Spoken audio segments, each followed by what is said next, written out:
Astaghfirullah. Assalamualaikum warahmatullahi wabarakatuh.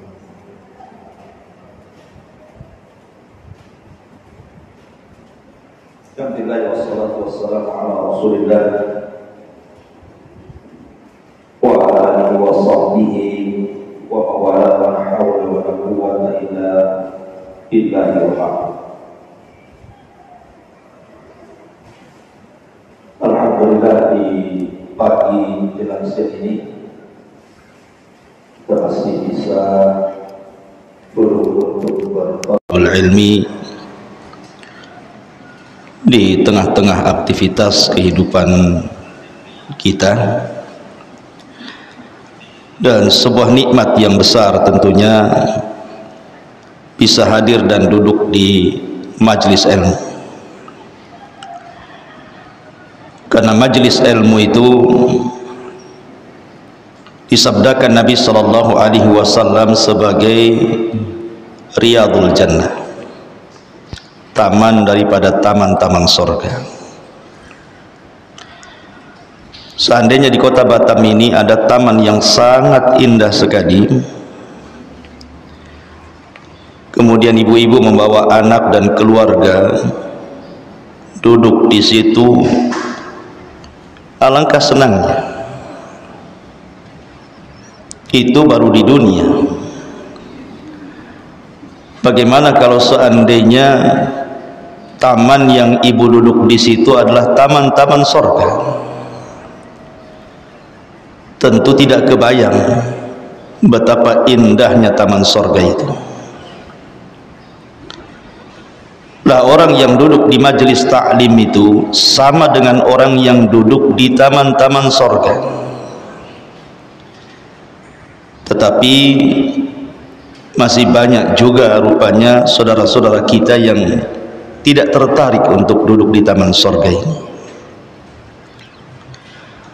Padahal Nabi SAW bersabda dalam sebuah hadis yang sahih, "Idza marartum birriyadil jannati fartam." Kalau kalian lewat di taman-taman surga, singgah di situ, kata Nabi.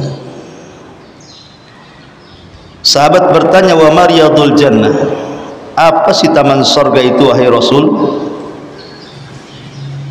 Maka Nabi SAW mengatakan, taman surga itu adalah hilaqul dzikri, orang yang berkumpul dalam rangka berzikir, mengingat Allah Subhanahu wa taala dengan mempelajari mana yang halal, mana yang haram, mana yang boleh, mana yang tidak, dan begitu seterusnya.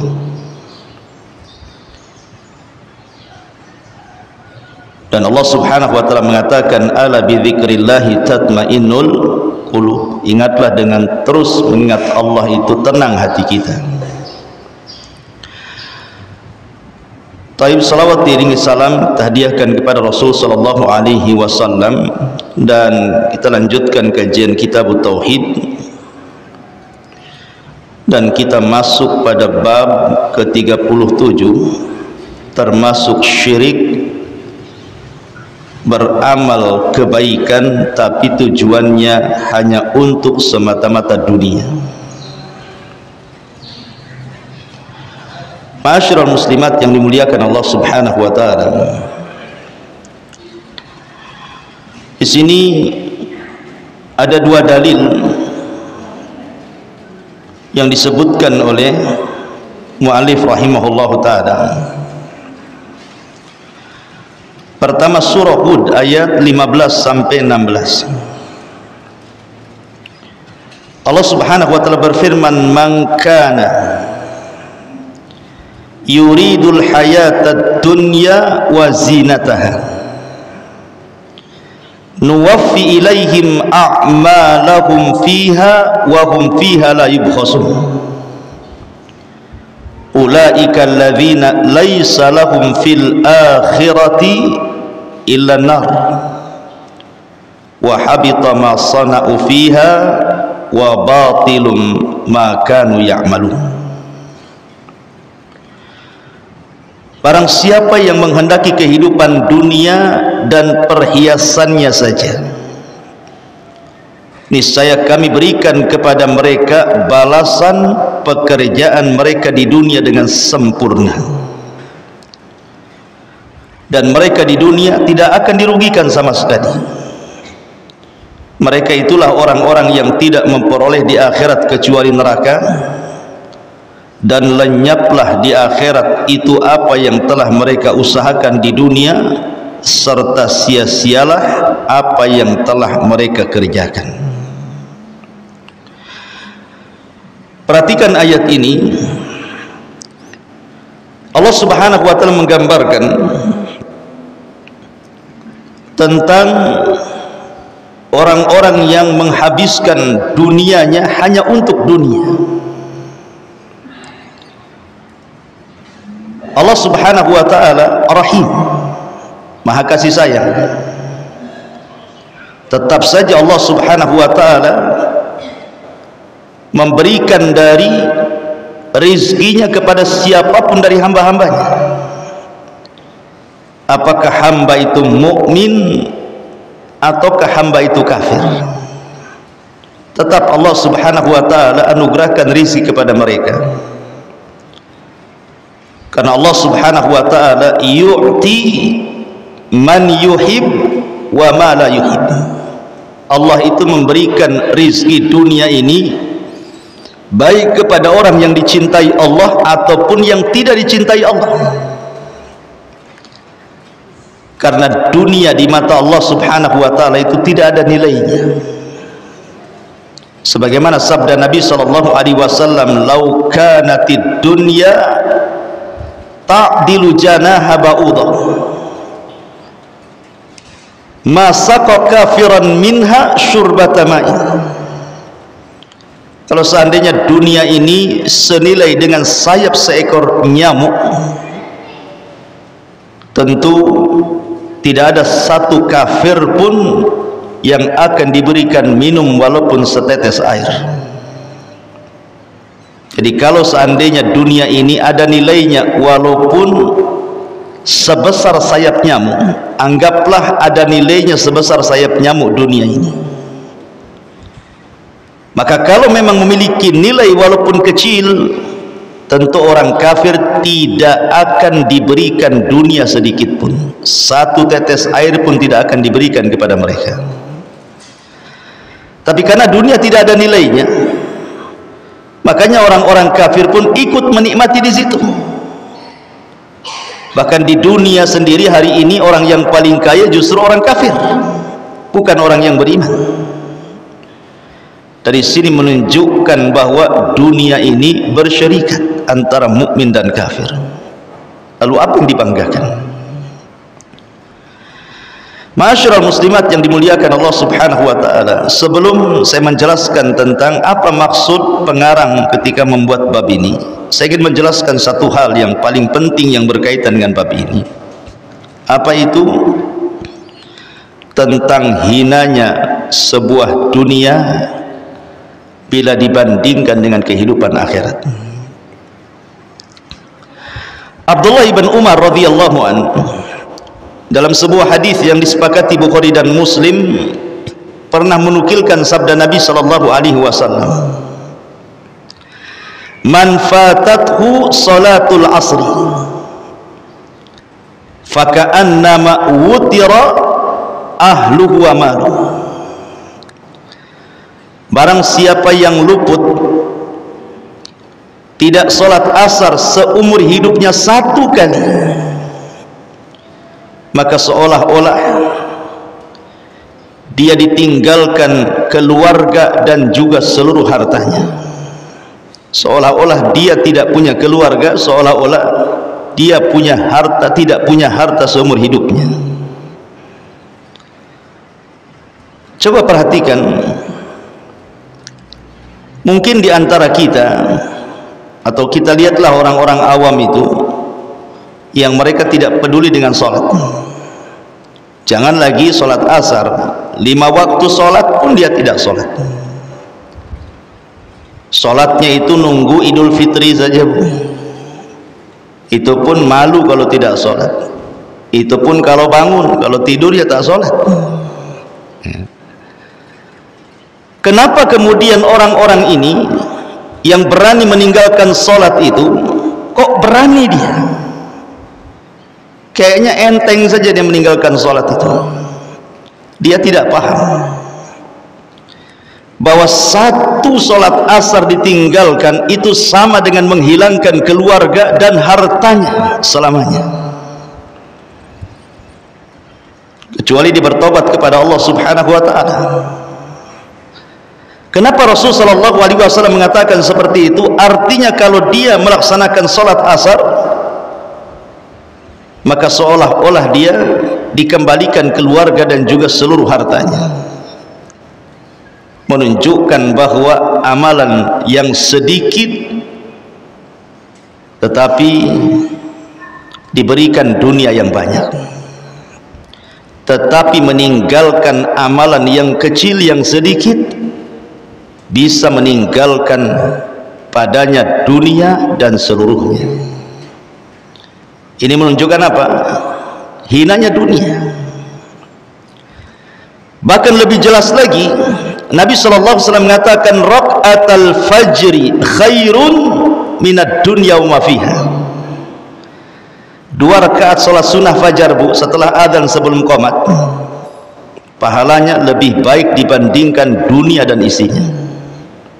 Bayangkan 2 rakaat sunnah, padahal belum cerita wajib, baru sunnah. Itu lebih besar nilainya dibandingkan dunia dan isinya. Apa isi dunia itu? Macam-macam kan.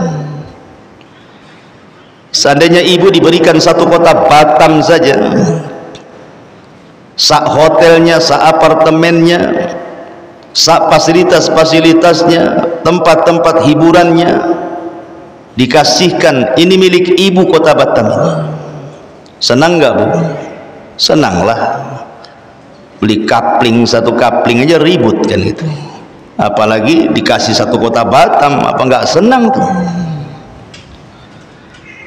Artinya bahwa satu kota Batam saja itu sudah luar biasa itu. Kita punya tanah sebesar Batam itu ya, wah, ibu udah jadi raja Batam tuh, ratu Batam ya. Tetapi lihat nilai sebuah kota Batam bila dibandingkan dengan 2 rakaat sholat sunnah, itu tidak ada apa-apanya, kecil.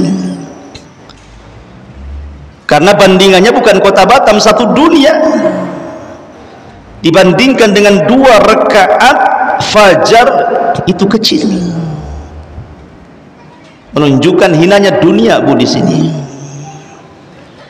Makanya bahasa Arab ad-dunya, kenapa disebut dunia itu?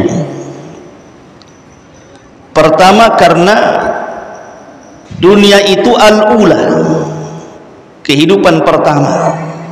Disebut dunia itu karena kehidupan pertama, artinya ada kehidupan berikutnya.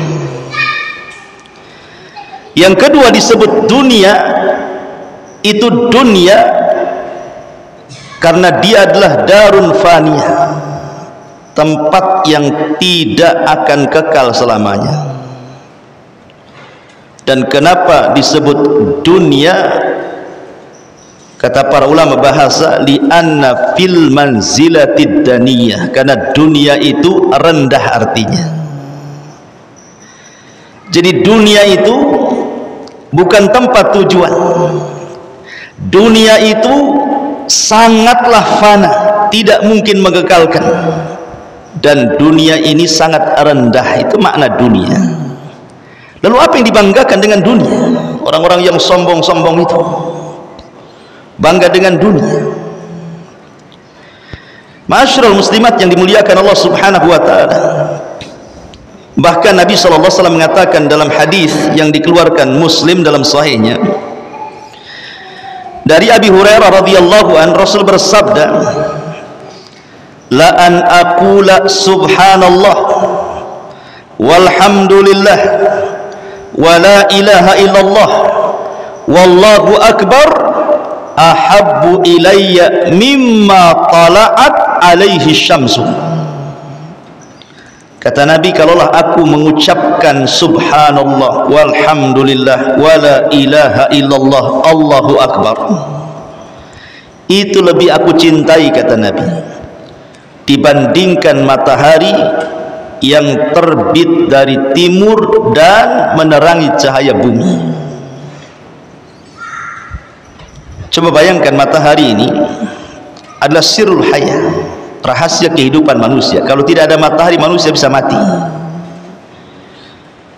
Seolah-olah Rasul mengatakan orang yang mengucapkan subhanallah walhamdulillah wala ilaha illallah Allahu akbar lebih Rasul cintai daripada seluruh kehidupan dunia.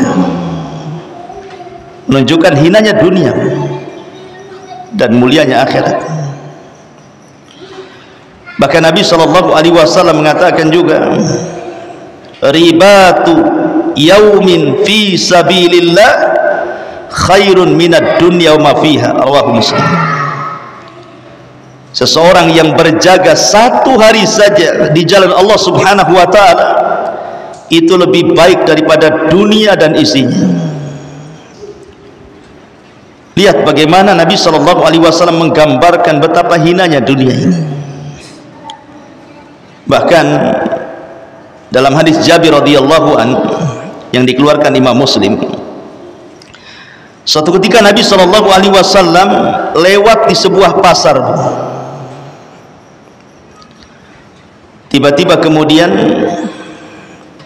Nabi SAW mendapatkan bangkai kambing yang putus kedua telinganya. Bangkai kambing mati, putus dua telinganya itu. Kemudian Nabi SAW, karena di situ banyak para sahabat, kata Rasul, ayyukum yuhibbu anna hadza lahu bidirhamin. Kata Rasul, siapa di antara kalian yang mau membeli bangkai kambing yang rusak telinganya ini? Enggak mahal-mahal, 1 dirham saja, kata Nabi.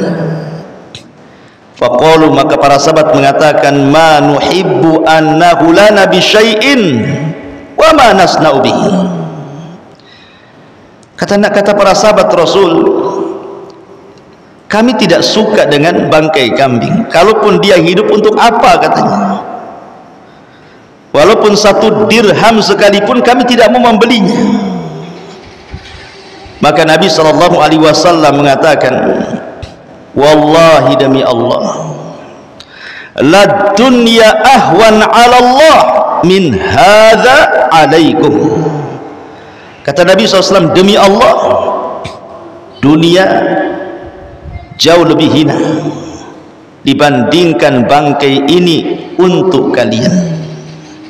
Lihat betapa hinanya di pandangan Nabi SAW dunia ini.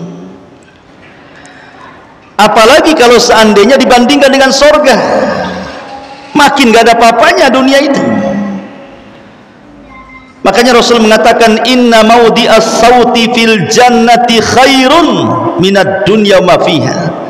Tempat semetiknya, Bu, tempat semetiknya di sorga itu masih lebih baik dibandingkan dunia dan isinya. Baru tempatnya itu, 1 cemeti saja, 1 cambuk, itu lebih baik dibandingkan dunia dan isinya. Kenapa kok dunia ini sehina ini gitu ya di mata Rasul SAW dan juga para sahabat? Karena Rasul SAW mengatakan dalam sebuah hadis yang dihasankan oleh Syekh Nasiruddin Al-Albani rahimahullahu ta'ala, inna dunya mal'unun, inna dunya mal'unatun mal'unun ma fiha illa dzikrullah wa mawalah, illa dzikrullah wa mawalah wa alimun au muta'allimun, kata Rasul. Karena hakikat dunia itu dilaknat, dan juga dilaknat orang-orang yang hidup di atas dunia, kecuali orang-orang itu senantiasa mengingat Allah dan ibadah-ibadah yang sejenisnya, atau dia orang alim atau dia orang yang mengajarkan ilmunya. Orang yang mengajarkan ilmu atau orang yang belajar ilmu. Dari sini maka kenapa kemudian dunia ini di mata bagi mukmin itu penjara? Sampai Rasul mengatakan ad-dunya sijnul mu'min wa jannatul kafir. Dunia ini penjara bagi orang yang beriman, surga bagi orang kafir. Karena dunia bagi orang yang beriman itu tidak menyenangkan. Dunia bagi orang yang beriman itu tidak menyenangkan. Tapi dunia bagi orang kafir itu menyenangkan. Walaupun dia hidup mewah, andailah seorang ibu ini kaya raya. Amin Bu kalau dibilang kaya tuh. Jadi tetap saja kan Bu, sekaya apapun ibu, kalau ibu seorang mukmin masih tidak boleh meninggalkan sholat, masih tidak boleh meninggalkan puasa Ramadan, masih tetap harus zakat, masih tetap menyempurnakan syarat Islam dengan haji, masih tetap dianjurkan hadir di majelis taklim. Belum bebas ya, 5 waktu terhalang dengan sholat 5 waktu, belum bebas ya. Dunia itu penjara bagi orang yang beriman. Kalau ingin bebas Bu, tidak ada sholat, tidak ada puasa, tidak ada zakat, tidak ada ibadah-ibadah yang lain, murni menikmati hidup saja, masuk surga Bu. Surga itu kerjanya makan, minum, melakukan hubungan suami istri, hura-hura, senang-senang, karena semua ada.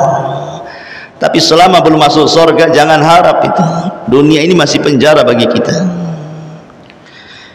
Bahkan tidak ada tahu sebuah nilai dunia kecuali Allah yang menciptakannya. Tidak ada yang lebih tahu tentang nilai sebuah dunia kecuali zat yang menciptakan dunia. Siapa? Allah. Lihat Allah berfirman, ma indakum yanfud wa ma indallahi bakin. Harta atau dunia yang ada di sisi kalian pasti lenyap, tetapi yang ada di sisi Allah itulah yang kekal.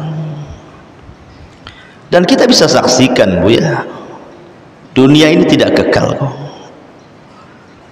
Lihat apabila datang musibah yang Allah kirim, kemudian menghantam rumah-rumah orang-orang kaya, kemudian roboh seketika, mana lagi kekayaannya? Kalau Allah mau, Allah bisa cabut seketika. Kalau Allah mau, bisa Allah bentangkan seketika. Ada orang-orang yang menumpuk-numpuk harta dari muda sampai tua, hartanya banyak, tanahnya banyak, sampai julukannya Tuan Takur. Tiba-tiba kemudian naik motor, ketabrak, mati. Lalu untuk apa selama ini dia kumpulkan harta, tiba-tiba mati itu? Menikmati dia dunianya? Tidak juga. Makanya Allah Subhanahu wa taala mensifatkan dunia ini, wa mal hayatud dunya illa laibun wa lahwun wa zinatun. Allah mengatakan, i'lamu annamal hayatud dunya laibun wa lahwun wa zinatun wa tafakhurun bainakum wa takathurun fil amwali wal aulad. Kata Allah, kehidupan dunia ini hanya main-main, hanya permainan saja, dan sesuatu yang bisa melalaikan. Dunia ini hanya perhiasan, bermegah-megah di antara kalian, bermegah-megah dengan banyaknya harta dan anak. Itulah dunia. Apa sih dunia itu? Itulah dunia. Lihat bagaimana Allah Subhanahu wa taala menggambarkan dunia. Makanya Allah mengatakan, bal tu'thirunal hayatad dunya wal akhiratu khairun wa abqa. Kalian hendak mementingkan kehidupan dunia, kata Allah, akhirat itu jauh lebih kekal dan lebih baik, kata Allah. Begitulah Allah Subhanahu wa taala menggambarkan dunia. Bahkan lebih tegas lagi, perhatikan Allah katakan dalam surah Al-Kahfi 45, wadrib lahum mathalal hayatid dunya kama in anzalnahu minas sama fakhtalata bihi nabatul ardi fa asbaha hashiman tadhuruhu rih wa kana Allahu ala kulli syai'in muqtadira. Fa asbaha hashiman tadhuruhu riyahu wa kana Allahu ala kulli syai'in muqtadira. Dan buatkanlah untuk mereka manusia itu perumpamaan kehidupan dunia ini. Kehidupan dunia ini, kata Allah, ibarat hujan yang diturunkan Allah dari langit sehingga menyuburkan tumbuh-tumbuhan di bumi. Kemudian tumbuh-tumbuhan itu menjadi kering, kemudian menguning, kemudian rapuh, diterbangkan oleh angin, dan Allah Maha Kuasa atas segala sesuatu. Perhatikan Bu, kalau ibu dulu seorang petani, atau mungkin punya orang tua seorang petani, atau mungkin punya kawan seorang petani, tanya kepada petani itu,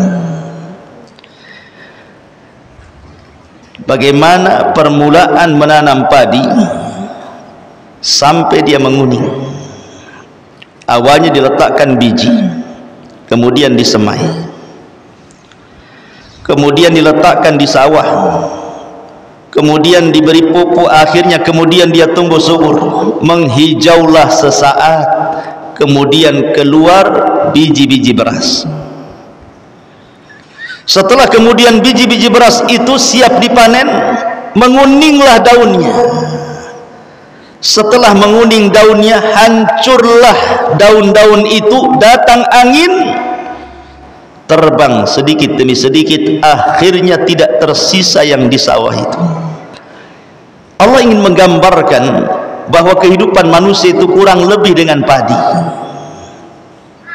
Awalnya ibu, benih yang dipilih Allah dari sekian juta benih seorang bapak yang dibenihkan kepada ibunya, ibulah terpilih. Jadi pula kemudian lahir ke dunia, masih kecil perlu dirawat, sama dengan bayi. Kalau padi itu kan dirawat juga, dikasih pupuk, dikasih apa gitu, sama manusia pun dirawat kecil-kecil. Kemudian membesar, kemudian menjadi remaja, menjadi dewasa, menjadi tua, balik lagi kayak anak-anak Bu, akal pun hilang, nyusahkan orang. Kemudian inna lillahi wa inna ilaihi rajiun. Ada batasnya manusia itu. Itulah dunia.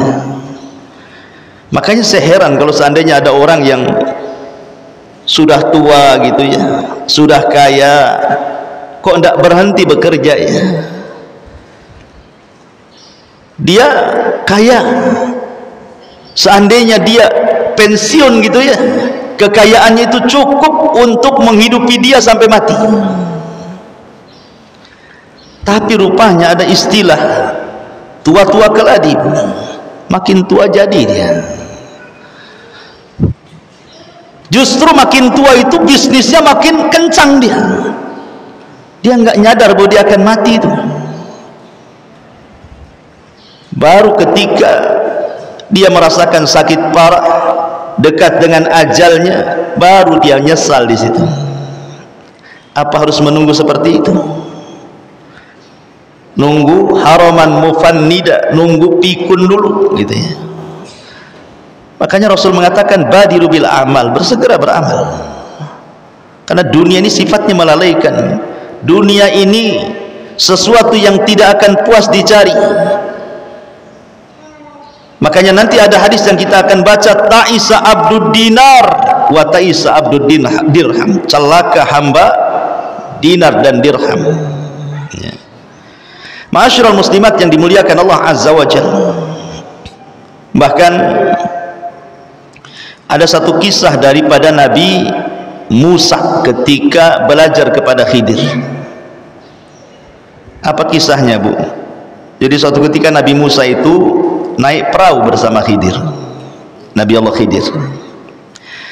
Tiba-tiba kemudian ada burung terbang, kemudian nuki dan patuknya itu mengenai air lautan. Kemudian dia meneguk air itu, dalam paruhnya kemudian terbang lagi. Kata Nabi Khidir kepada Musa, wahai Musa, tidakkah kau lihat burung itu yang dengan patuknya kemudian meneguk air dan diletakkan di paruhnya kemudian terbang? Kata Musa, iya, aku melihatnya. Maka Khidir menasihati Musa. Kata Khidir, ma naqasa ilmi wa ilmuka ya Musa min ilmillah illa mithlu ma naqasa hadal usfuru minal bahri. Musa, seandainya pengetahuan yang aku ketahui dan pengetahuan yang Allah ajarkan kepada kamu itu hanya seperti burung usfur yang meneguk air kemudian diletakkan di paruhnya kemudian terbang. Air yang di paruh burung itulah ilmu yang diperebutkan manusia di dunia ini, sementara ilmu Allah itu luas, seluas-luasnya ibarat lautan. Dengan ibarat begini, lihat bagaimana ilmu yang diberikan kepada manusia di dunia itu hanya setetes saja, Bu, dibandingkan ilmu Allah yang sebentang lautan itu. Tapi dengan setetes itulah jadilah orang dokter dengan kecerdasannya, jadilah dia insinyur dengan kecerdasannya, jadilah dia profesor, jadilah dia penemu, jadilah dia orang cerdas, jadi ulama, jadi peneliti. Lihat, menunjukkan apa?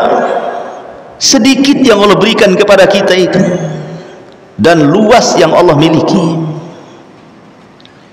Makanya Nabi SAW bersabda dalam sebuah hadis yang dikeluarkan Imam Muslim, mad dunya fil akhirati illa mithlu ma yaj'alu ahadukum usbu'ahu fil yammi falyanzur bima yarji. Kata Rasul, permisalan dunia dibandingkan dengan akhirat itu sama dengan orang yang meletakkan jari di lautan. Ibu main-main ke Barelang, ke pinggir lautan tuh, letakkan jari, celupkan di air lautan, kemudian angkat. Pasti di ujung jari itu kan ada air yang menetes. Kata Rasul, permisalan dunia dengan akhirat itu sama dengan salah seorang di antara kalian menyelupkan telunjuknya ke lautan, kemudian lihat apa yang terjadi. Cuman satu tetes saja. Itulah yang diperebutkan manusia, satu tetes itu. Ya. Artinya bahwa apa yang di sisi Allah itu jauh lebih kekal dan lebih baik. Allah mengingatkan itu, jangan terlena dengan kehidupan dunia. Saya akan contohkan beberapa kisah biar menarik, Bu, ya. Abu Bakar Siddiq radhiyallahu anhu ketika menjadi khalifah pertama setelah meninggalnya Rasul, dia banyak membebaskan negeri-negeri sampai ke negeri Romawi dan juga Persia, walaupun tidak dikuasai seutuhnya, tapi sudah sampai ke sana. Artinya banyak ghanimah, harta rampasan perang, kemudian harta melimpah, luar biasa. Tetapi ketika Abu Bakar meninggal dunia, apa kata Aisyah radhiyallahu anha? Mata Abu Bakrin fama taraka dinaran wala dirhaman wa kana qad akhadha qabla dhalika malahu fa alqahu fi baitil mal. Subhanallah, kata Aisyah, ketika Abu Bakar meninggal dunia, Abu Bakar tidak meninggalkan satu dinar ataupun dirham pun dalam kantongnya, karena sebelum dia meninggal kekayaannya semua sudah dititipkan di Baitul Mal. Begitulah Abu Bakar meninggal tidak membawa satu dinar dan dirham sekalipun, karena tahu bahwa dunia ini tidak ada nilainya di mata Abu Bakar, dan karena tahu bahwa soalan yang kelak akan diberikan oleh Allah kepada para pemilik harta itu bukan satu soalan, tapi dua soalan. Min aina iktasabahu wa fima anfaqahu. Kemana kau dapat, kemana pula kau belanjakan. Bahkan ada seorang gubernur, Bu, di zaman para sahabat, di zaman Umar bin Khattab, namanya Sa'id ibnu Amir. Catat, Bu, Sa'id ibn Amir. Sa'id ibn Amir ini seorang yang sangat zuhud. Ketika Umar menjadi khalifah, Sa'id ibn Amir ini datang kepada Umar dan menasihati. Di antara nasihatnya, ya Umar, aku berpesan kepadamu, jangan takut kecuali kepada Allah. Jangan takut kecuali kepada Allah. Dan jangan takut manusia untuk mencari kepentingan kepada Allah. Kemudian banyak nasihat-nasihatnya. Umar sempat berat dengan nasihat itu dan mengatakan, ya Sa'id, wa man yastati dzalik, mana bisa aku lakukan nasihatmu itu. Tapi Sa'id ibn Amir meyakinkan bahwa Umar bisa. Melihat keikhlasan daripada Sa'id ibn Amir ini, akhirnya Umar pun memaksa dia untuk menjadi qadhi, gubernur di Himsah, di Syam. Tapi dia tolak, nggak mau. Akhirnya Umar marah dan mengatakan, waihakum wada'tum hadal amri fi unuki, celaka engkau, engkau yang meletakkan aku menjadi pemimpin, tapi engkau pula tak mau diperintah, katanya. Akhirnya kemudian Umar pun mengatakan, kau harus jadi gubernur Himsah. Terpaksalah akhirnya kemudian Sa'id ibn Amir ini jadi gubernur di Himsah. Setelah waktu berlalu, dia jadi gubernur di Himsah, dicintai rakyatnya karena keadilannya. Himsah ini suatu ketika terkena pacaklik hebat, sehingga banyak terjadi kelaparan di mana-mana. Akhirnya untuk memulihkan ekonomi Himsah, diutuslah orang pilihan, orang-orang yang terpercaya untuk menghadap kepada Umar di kota Madinah dan menceritakan kepada Umar tentang kondisi Himsah. Siapa tahu Umar bisa memulihkan ekonomi yang ada di Himsah. Maka Umar mengatakan kepada utusan Sa'id ibn Amir ini, coba bentangkan catatan-catatan orang-orang miskin yang ada di Himsah itu. Maka dikasihkanlah catatan orang-orang yang ada di Himsah, orang-orang fakir yang akan dibantu oleh Umar itu. Dibaca satu, si anu, si anu, si anu. Tiba-tiba Umar terperanjat. Rupanya di antara orang-orang miskin yang ada pada catatan utusan dari Himsah ini, terdapat nama Sa'id ibnu Amir. Subhanallah, gubernur, Bu, masuk deretan orang-orang miskin. Akhirnya Umar pun mengatakan, ini siapa ini Sa'id bin Amir ini? Maka utusan itu mengatakan, dia gubernur kami wahai Amirul Mukminin. Fabaka. Maka Umar pun menangis. Kok ada gubernur masuk di catatan orang miskin? Pertanyaannya sederhana, ada nggak gubernur di Indonesia yang masuk pada kategori orang miskin menurut daerah sekitar? Nggak ada ceritanya, Bu. Gubernur di negeri kita ini semuanya kaya, nggak ada orang miskin. Bahkan syarat jadi gubernur harus kaya malah, ya. Kalau nggak kaya nggak jadi dia gubernur. Makanya Umar kemudian dia kasihan dengan Sa'id ibn Amir. Akhirnya dia pun menitipkan harta yang banyak dan dikatakan kepada utusan itu, berikan harta ini kepada gubernurmu Sa'id ibn Amir. Pulanglah utusan ini, kemudian meletakkan harta di hadapan Sa'id ini. Tiba-tiba Said ini menangis melihat harta sebanyak itu dari Amirul Mukminin dan mengatakan, inna lillah wa inna ilaihi raji'un, inna lillah wa inna ilaihi raji'un. Istrinya kaget mendengar Said ibn Amir tiba-tiba berteriak, inna lillah wa inna ilaihi raji'un. Kata istrinya, amata Amirul Mukminin? Apakah Amirul Mukminin meninggal sehingga engkau mengatakan inna lillah wa inna ilaihi raji'un? Katanya.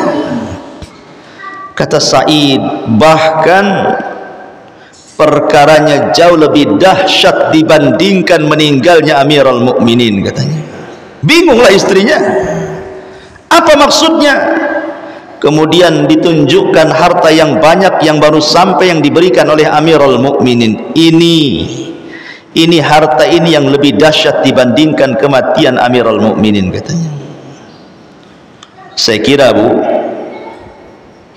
kalau ibu jadi istrinya Said ibn Amir, kira-kira ibu mau ngomong apa tuh?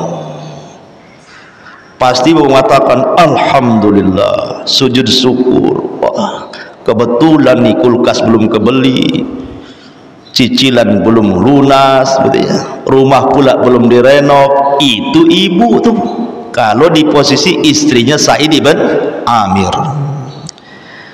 Tetapi istrinya Said ibn Amir mengatakan kepada suaminya, kalau begitu takhallas minha, kalau engkau tidak mau dari harta hadiah dari Amirul Mukminin Umar bin Khattab, kalau begitu lepaskan dirimu dari harta itu. Lihat saran istrinya. Maka kemudian Said pun meletakkan harta itu, kemudian membagi-bagikan kepada fuqara wal masakin sampai tidak tersisa sedikit pun. Lihat, begitulah takutnya akan dunia para sahabat. Ini yang laki-laki, Bu, ya. Saya cerita yang perempuan lah. Ibu kenal Ummu Sulaim, Bu, radhiyallahu anha? Kenal, Bu, ya? Kenalan di mana, Bu? Ummu Sulaim ini radhiyallahu anha ketika menjanda karena Nadhr ibn Malik ibn Nadhr, suaminya kafir, kemudian meninggalkan Ummu Sulaim, kemudian mati di perjalanan menuju Syam. Adalah seorang duda kaya raya. Duda ini kaya raya, ganteng pula dia, dihormati pula kaumnya, dan memiliki keperkasaan yang luar biasa. Siapa? Abu Talha radhiyallahu anhu. Yang disabdakan Rasul, jeritan satu kali Abu Talha dalam peperangan lebih baik daripada 100 penunggang kuda. Keberaniannya Abu Talha, sudah pemberani, kemudian ganteng, kemudian kaya, dihormati. Kira-kira kalau melamar ibu, Bu, ditolak nggak orang kayak gini, Bu? Enggak lah, yang jelek saja diterima, yang penting kaya. Makin ganteng pula dia, makin iya kan, begitu jawabannya. Tapi Ummu Sulaim ini menolak mentah-mentah tuh, ditolak lamarannya. Padahal wanita-wanita di zaman itu kepengen dilamar oleh Abu Talha, ditolak.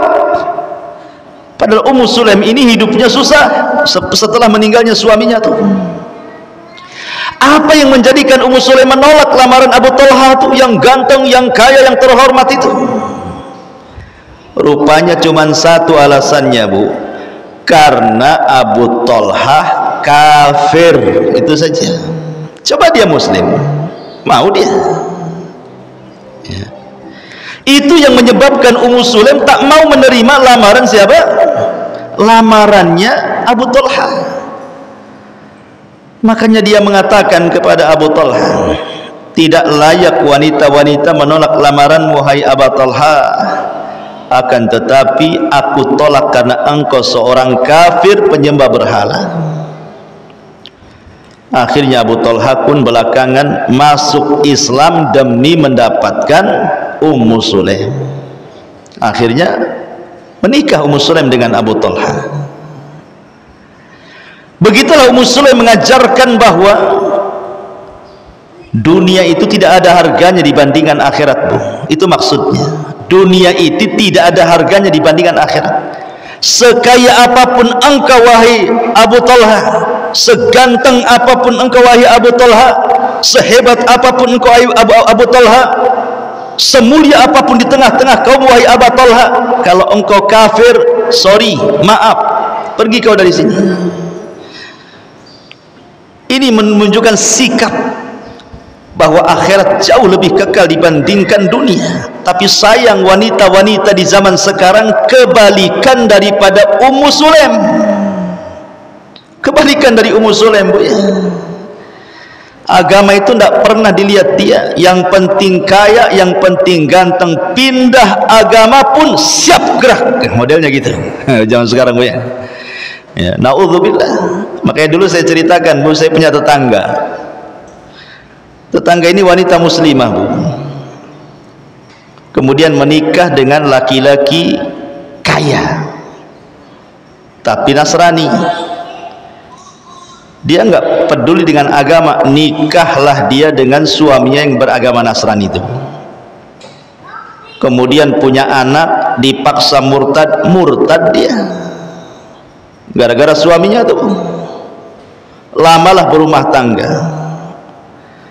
Tiba-tiba suaminya selingkuh, Bu.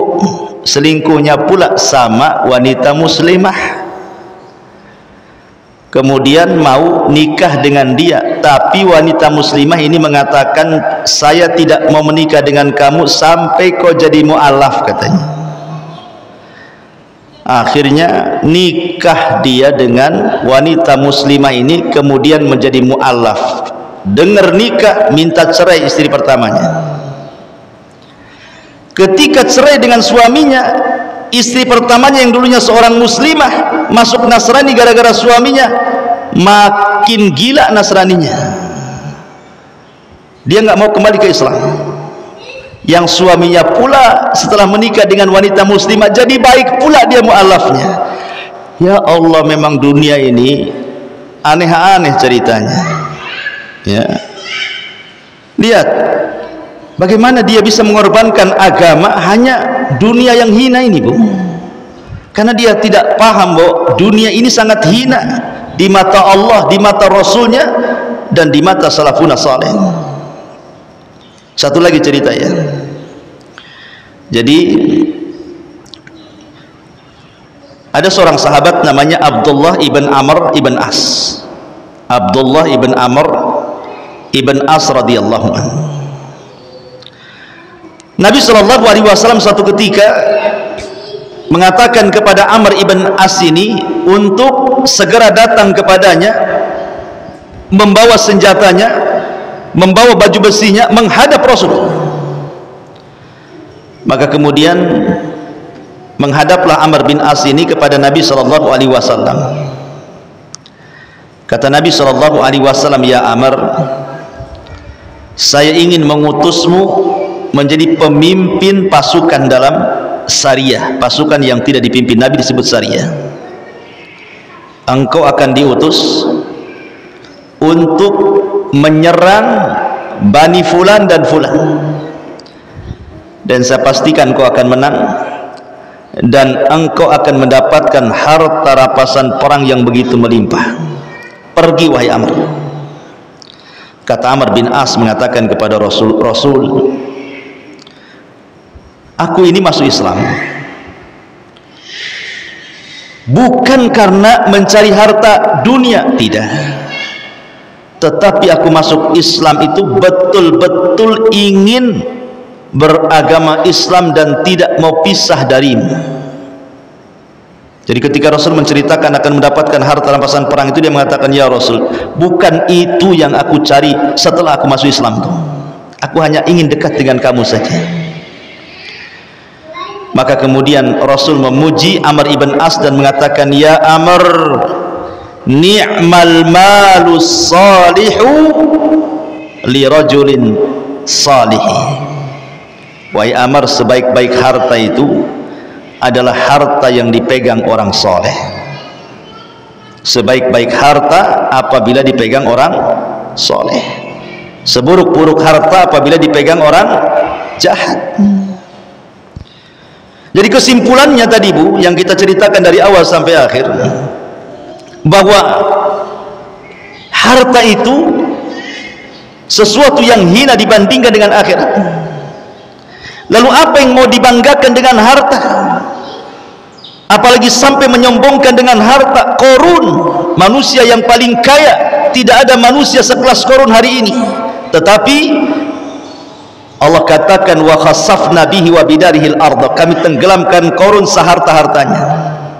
Fir'aun yang sombong dan mengatakan alaysa li mulku Misra wa hadhil anharu tajri min tahti, bukankah aku raja Mesir dan seluruh sungai-sungai dan lautan Mesir di bawah kakiku, kata Fir'aun. Sombong dia.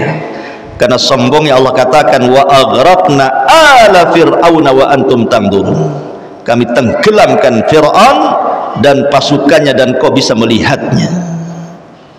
Namrud, siapa yang tidak kenal Namrud? Raja yang paling kaya, sombong, ngaku Tuhan. Kemudian Allah utus seekor nyamuk masuk di hidungnya, bersarang di kepalanya 40 tahun.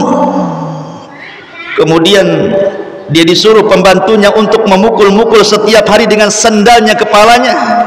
Akhirnya setelah 40 tahun mati gara-gara seekor nyamuk. Al-Walid ibn Mughirah, orang yang dibentangkan kekayaannya di zaman Rasul, tetapi dia menghina Rasul dan mengatakan Quran itu ucapan manusia, Quran itu adalah wahyu impor dari luar sana, bukan ucapan Allah. Maka Allah katakan dalam surah Al-Mudaththir kepada Al-Walid ibn Mughirah, sa'uslihi saqar, kami akan masukkan si Walid ke neraka Saqar.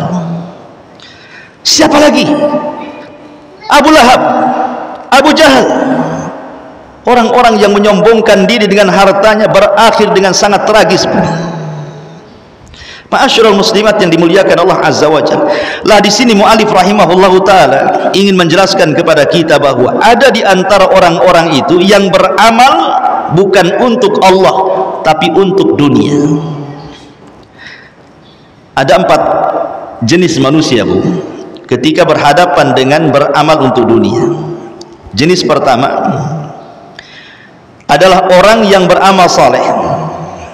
Mungkin dia sedekah, mungkin dia salat, mungkin dia zakat, mungkin dia infak, mungkin dia haji, mungkin dia baca Quran, mungkin dia zikir. Semua kebaikannya, semua amal saleh. Tetapi ketika melakukan amal itu tidak ada keikhlasan sedikit pun. Ketika beramal soleh itu tidak menghendaki kehidupan akhirat atau pahala akhirat sedikit pun. Dia hanya ingin dengan amal-amal soleh itu tujuannya dunia saja, supaya terjaga hartanya, supaya terjaga bisnisnya, supaya terjaga keluarganya, supaya dunia-dunianya tidak hilang.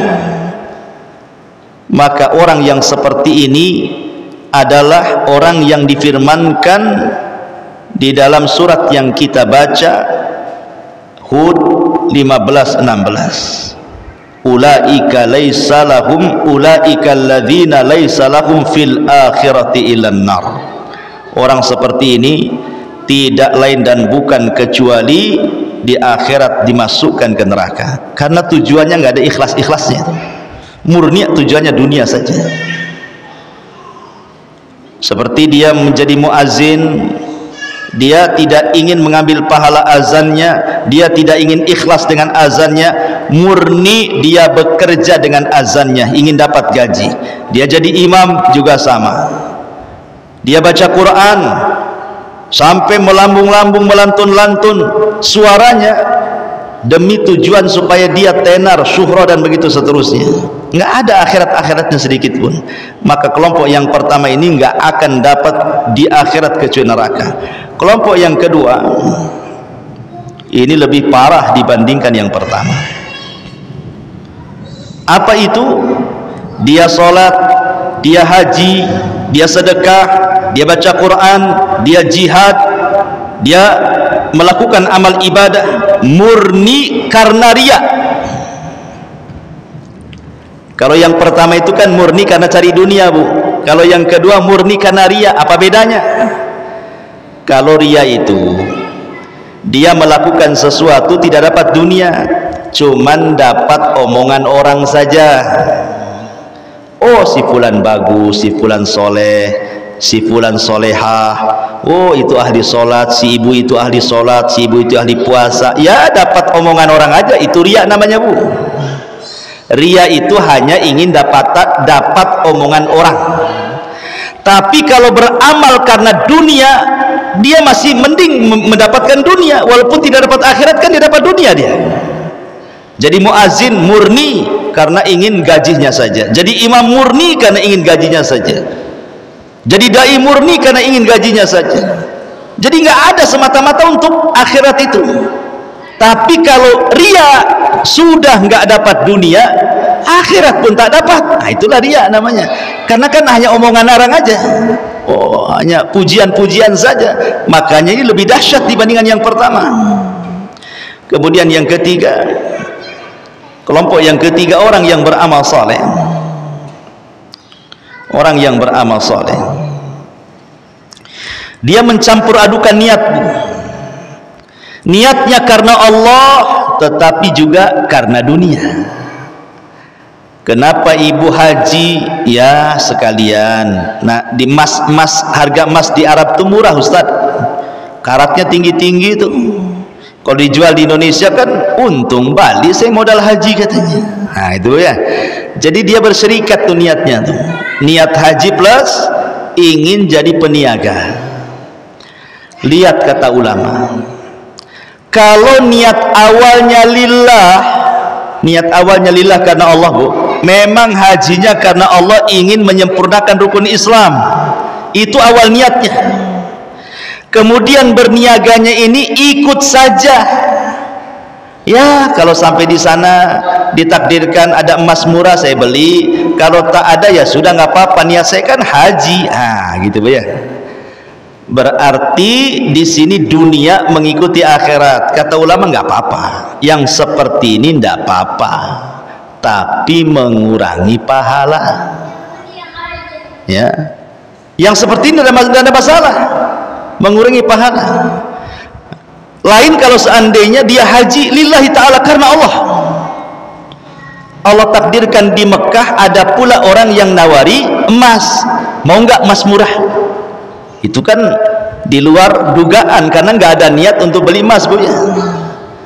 Nah, ini murni karena Allah. Berarti kalau seandainya dapat ada orang yang nawari emas, yaitu sebagai busrol ajil namanya ya, dalam hadis Rasul sebagai busrol ajil. Busrol ajil itu artinya kabar gembira yang disegerakan di dunia. Atau contoh yang mudah lah, ibu haji murni karena ingin dipanggil Bu Hajah, Bu ya, ingin dipanggil Bu Hajah saja, Bu. Niatnya ibu tuh karena Allah ingin haji, murni karena Allah ingin haji. Ya, nanti kalau pulang dipanggil Bu Hajah ya nggak apa-apa, nggak dipanggil Bu Hajah juga ya nggak ada masalah. Ya, berarti panggilan Bu Hajahnya itu kan ngikut kepada akhirat, nggak masalah. Tapi ini kan kalau sudah ada kata-kata seperti itu mengurangi pahala namanya, Bu. Lain dengan kelompok yang kedua, ibu ini murni haji, tidak mau dipanggil Bu Hajah. Karena sholat aja tidak mau dipanggil Bu sholat, kan sama-sama rukun Islam tuh. Ya, tiba-tiba pulang dari haji, ibu sudah nutup-nutupi hajinya, sudah pakai cadar, nggak tahu siapa ibu kan. Betul-betul ikhlas. Orang kalau bisa jangan tahulah ibu itu haji. Tiba-tiba pulang, kok tetangga pada tahu Bu Hajah, Bu Hajah. Nah, berarti itu kan di luar dugaan, Bu. Itu namanya busrol ajil. Busrol ajil itu artinya kabar gembira yang segerakan di dunia. Ini tidak ada masalah. Ya, jadi itulah 4 kelompok yang terjadi dengan orang yang beramal soleh karena tujuan dunia. Tapi kalau seandainya dari awal sudah tujuannya dunia, tiba-tiba di tengah jalan tujuannya akhirat, tidak diterima ibadahnya, Bu. Hajinya memang karena ingin dipanggil Bu Hajah, sampai di sana diceramai ustadz, jangan ikhlas, akhirnya ikhlas Ibu ya. Maka innamal a'malu binniyat, maka yang dilihat niat awalnya, maka lihat bagaimana perkara niat ini bahaya, jangan sampai dilakukan. Kemudian dalil yang kedua secara singkat adalah, aduh, inilah kalau ngaji pakai handphone, ya, lobet. Handphonenya, ilmunya di handphone, sekali lobet hilang kan itu. Nah, itulah enaknya kalau ngaji pakai kitab, nggak ada lobet-lobetnya. Mungkin ini syarat supaya ngajinya sudah selesai mungkin. Tapi nggak apa-apa, hadisnya saya ingat. Nabi SAW mengatakan, ta'isa abdud dinar wa ta'isa abdud dirham wa ta'isa abdu khamisati wal khamilah. Celaka hamba dinar, celaka hamba dirham, celaka hamba busana dan pakaian. Apa yang dimaksud hamba dinar, hamba dirham, hamba busana, hamba pakaian, dan hamba-hamba yang lain itu? Terkadang Bu, ada orang tujuannya baik ketika mencari dunia. Coba aku kaya, ini masjid di Daul Ilmi ini sudah ku tingkat. Itu tujuannya ya Bu ya. Akhirnya kemudian mulailah bekerja 10 tahun kaya raya. Lupa tuh dengan masjid Daul Ilmi itu. Niatnya menguasai harta, sudah punya harta, harta pula menguasai dia. Itu disebut abdu dinar namanya. Harta yang menguasai dia.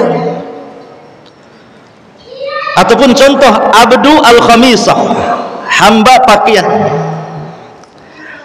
Kalau ibu kemudian sehari-hari dari pagi sampai malam, dari malam sampai pagi, dari pagi sampai malam lagi, dan begitu seterusnya, yang diingat pakaian yang dilihat di Tokopedia.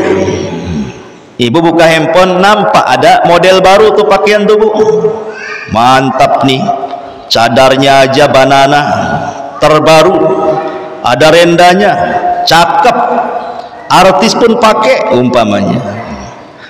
Jadi kepikiran Bu ingin punya, tapi tangan tak sampai, tak ada duit. Jadi setiap hari berpikir, kapan aku ingin punya jubah itu, kapan aku ingin punya busana muslim itu. Sampai ke bawah mimpi Bu, sampai ke bawah mimpi. Dalam mimpinya betul-betul ibu dapat uang, beli pula baju itu. Pas bangun tidur Bu, rupanya tak ada pula, namanya mimpi. Besoknya kepikiran, akhirnya kemudian dihasutlah suami. Bang, tengok bang, cakep nggak nih bang? Kata suaminya, baguslah, kayaknya harus belilah kita bang. Nah, itu mulai ya Bu ya. Ini kalau orang pikirannya ke satu titik, itu yang dipikirkan, berarti ibu itu hamba busana Bu. Ada orang yang hamba handphone, ada juga hamba handphone Bu. Handphone udah jelek nih, ada terbaru, beli lagi. Belum rusak tuh handphonenya, ada yang terbaru, jual, beli lagi. Terus seperti itu hamba handphone namanya. Ya. Ada hamba motor gitu, ada juga hamba motor itu. Beli motor, baru setahun jual lagi, beli lagi. Terus saja model terbaru. Nah, itu hamba motor tuh. Ya. Ada juga hamba tas. Ibu kena goyah, nampak pula toko tas itu ya, cantik-cantik tuh tasnya. Kapan aku punya? Terus lagunya sampai seminggu, kapan aku punya Bu judulnya. Itu hamba tas ya. Jadi hamba-hamba dunia itu, hamba dinar, hamba uang, hamba tas, hamba pakaian, hamba perempuan, hamba kendaraan, hamba semuanya hamba. Di sini menunjukkan bahwa dunia itu terkadang menundukkan pelakunya, sehingga dibuatnya orang yang mencari itu menjadi hambanya. Dan kalau sudah sampai tingkat itu, ta'isa kata Rasul. Apa ta'isa itu? Celaka. Kalimat ta'isa ini kata ulama boleh jadi dalam bentuk doa, boleh jadi dalam bentuk khobar. Kalau dalam bentuk khobar artinya Rasul mendoakan mudah-mudahan celaka tuh hamba-hamba yang seperti itu. Ataupun khobar bahwa orang yang menghambakan diri pada dinar, dirham, pakaian, tas, sepatu, sandal dipastikan celaka, walaupun dia mendapatkan duitnya, mendapatkan tasnya, mendapatkan bajunya, mendapatkan sandalnya, mendapatkan dunianya, tetap celaka. Itu kalau di makna khobar. Kok tetap celaka Ustaz? Ya, tetap celaka. Ibu kepengen baju nih, tetap celaka kalau jadi hamba baju. Kenapa? Karena kalaupun sudah didapat baju itu Bu, nanti ibu kepengen baju yang lain. Habis dibeli baju yang lain, kepengen baju yang lain lagi. Sampai kapan menghambakan diri kepada baju itu? Makanya dianggap celaka, karena ada dua yang tidak akan puas dicari manusia, dunia dan ilmu. Gak akan puas selamanya akan menghambakan, kecuali orang-orang yang beriman, beramal saleh, saling menasihati dengan kebenaran dan juga saling menasihati kesabaran. Wallahu a'lam bishawab. Ini yang bisa saya sampaikan. Baik, sebelum kita tutup, silahkan kalau ini bertanya.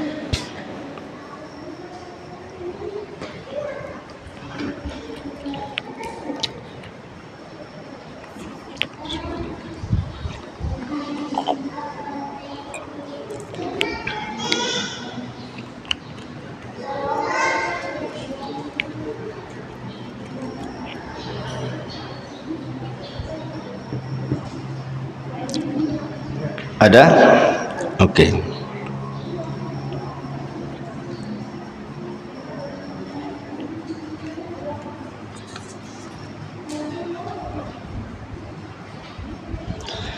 Bagaimana caranya menjaga dan mendapatkan keuntungan dalam perniagaan sesuai tuntunan Islam? Apakah ada ketentuan proses, persentase atau syarat lainnya?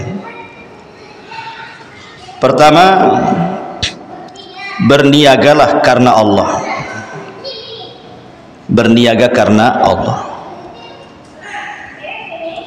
supaya berkah. Niat dulu yang pertama. Yang kedua, berdoa agar perniagaannya diberkahi. Dengan cara jadilah orang jujur dalam berniaga.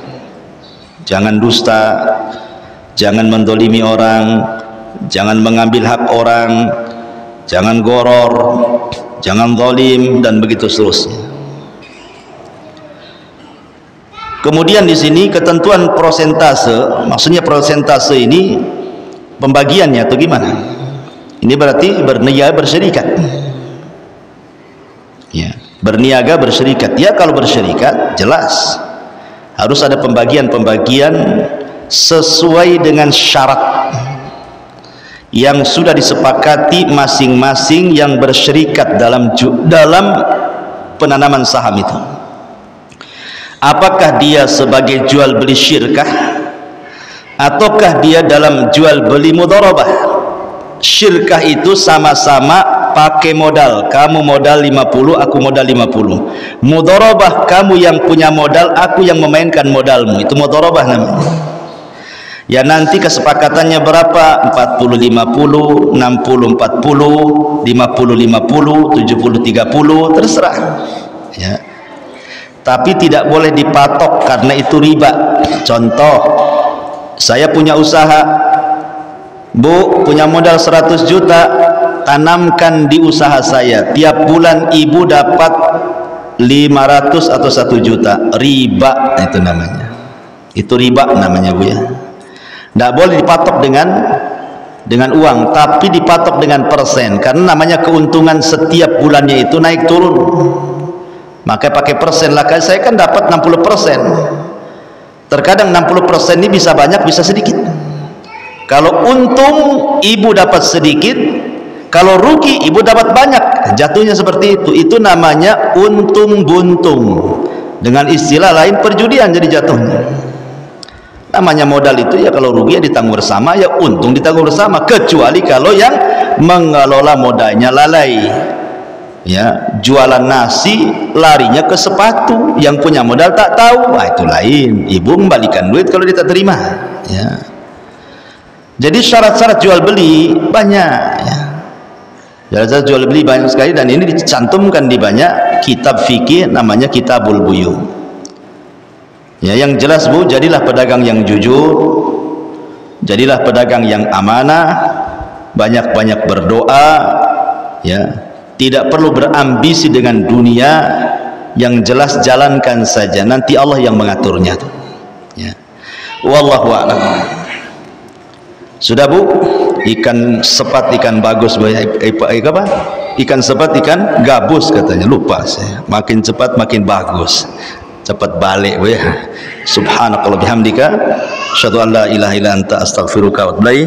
Allahu ta'ala alam. Assalamualaikum warahmatullahi wabarakatuh.